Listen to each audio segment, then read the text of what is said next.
অৰুণোদয় আঁচনি দি আছে, আমাৰ ৰাস্তা পদূলি ভাল কৰি আছে, আমাৰ স্কুললৈ ভাল কৰি আছে। সেইটো কাৰণে আমি বিজেপি চৰকাৰকে আমি বিচাৰোঁ। আমি মামাকে বিচাৰোঁ। মামা আমাক বহুত ভাল কৰিছে, মামাকে লাগে। মামাই যিটো আমাক দিছে, এতিয়া আগতে আমি যিটো কৰিব পৰা নাছিলোঁ, আজি মামাৰ কাৰণে আমি কাম কিছুমান কৰিব পাৰিছোঁ। অসমৰ মুখ্যমন্ত্ৰী আপুনি কাক বিচাৰে? মামাক ভাল। বিজেপি চৰকাৰ হোৱাটো বিচাৰোঁ আৰু ষ্টাৰচিমেণ্ট প্ৰেজেণ্ট টাইমিত জনতাই কি কয়, জনতাৰ মতামত ল'বলৈ জনতাৰ পদূলিলৈ ইতিমধ্যে আমি আহিছোঁ। বিশেষকৈ মই বৰ্তমান উপস্থিত আছোঁ লাহোৱাল চাবুৱা সমষ্টিত। এইবাৰ লাহোৱাল চাবুৱাৰ সমষ্টিত যিহেতু এখন আকৰ্ষণীয় যুঁজ হোৱাৰ দিশে গতি কৰিছে।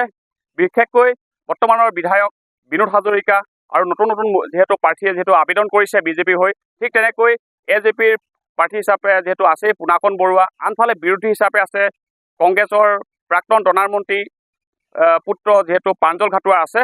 এইবাৰ যিহেতু আকৰ্ষণীয় এখন যুঁজ হ'বলৈ যিহেতু লাহোৱাল চাবুৱা সমষ্টিত গৈ আছে, সেইবাবে মই ৰাইজৰ মতামত ল'বলৈ ৰাইজৰ পদূলিলৈ আহিছোঁ। যিহেতু মই এখন চাহ বাগিচাৰ এটা লাইনত আছোঁ, পোনে পোনে মই যাবলৈ মোৰ সতীৰ্থক মই সামগ্ৰিক পৰিৱেশটো দেখাবলৈ মই অনুৰোধ জনাইছোঁ। এয়া এটা চাহ জনগোষ্ঠীয় এটা অধ্যুষিত অঞ্চলত যিহেতু মই আহিছোঁ, এটা চাহ জনগোষ্ঠীয় যিহেতু ইয়াত বিশেষকৈ লোকসকলে বসবাস কৰে। মই পোনে পোনে কিছু মহিলা আছে, মই কথা পাতিবলৈ যত্ন কৰিম। যিহেতু এবাৰ সমাগত যিহেতু বিধানসভা নিৰ্বাচন যিহেতু চৌদিশে বিশেষকৈ নিৰ্বাচনী গৰম বতাহ বলিছে, আপোনালোকৰ এই সমষ্টিটো এবাৰ যিহেতু নিৰ্বাচনী গৰম বতাহ বলিছে, আপোনালোকে এবাৰ কাৰ চৰকাৰ হোৱাটো বিচাৰে? আমি মামাকে বিচাৰোঁ। মামা আমাক বহুত ভাল কৰিছে, মামাকে লাগে। আপোনালোকৰ বিধায়কজনে কিমান উন্নয়ন কৰিলে আপোনালোকৰ সমষ্টিৰ কাৰণে? বহুত কৰিলে আমাক।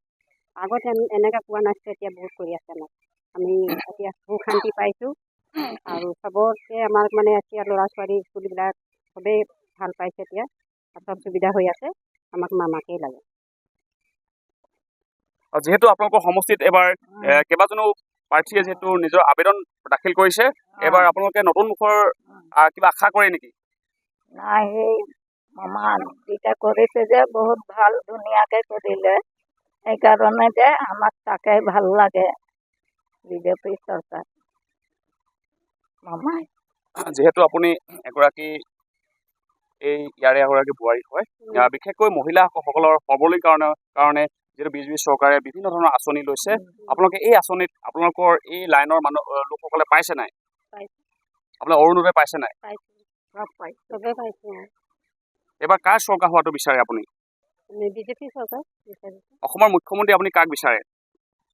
মামাক বিচাৰোঁ।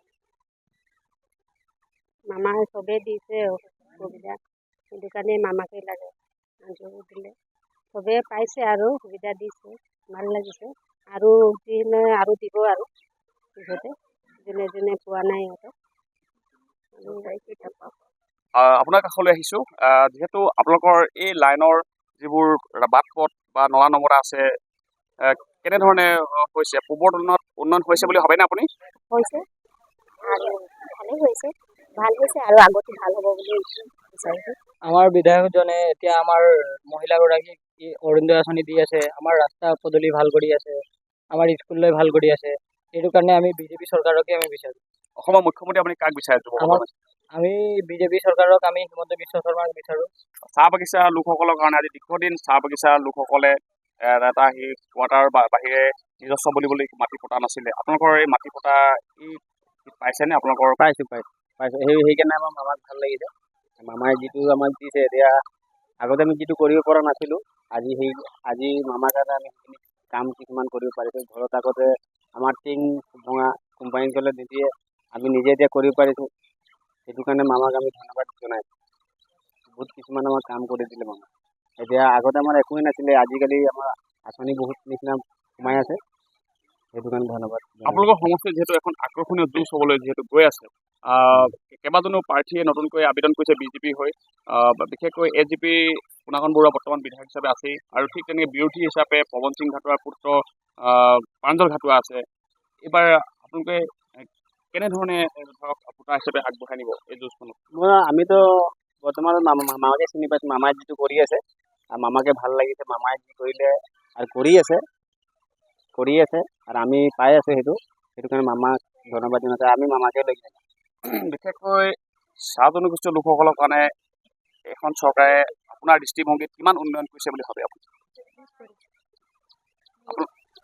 আমাৰ আগত যেনেকৈ তেতিয়ালৈ এনেকুৱা নাছিলে। মামা আহোঁতে বহুত ধুনীয়া হ'ল, ৰাস্তা পদূলি বহুত ধুনীয়া হ'ল আৰু আমাৰ কিছুমান আঁচনি আছিলে সেইকেইটা চবেই পাইছে। যিহেতু নিকা দৃষ্টিভংগীৰে যি চাকৰি প্ৰদান কৰিছে, আপোনালোকৰ এই আপোনালোকৰ সমষ্টিত বা আপোনালোকৰ এই লাইনত পাইছেনে কোনোবাই? আপুনি চৰকাৰখনক কি ক'ব? আমাৰ চৰকাৰখন ভাল কৰি গৈছে আৰু আগত ভাল কৰিব। এবাৰ অসমৰ মুখ্যমন্ত্ৰী কাক বিচাৰে আপুনি? হেমন্ত মহন্তই বিচাৰে।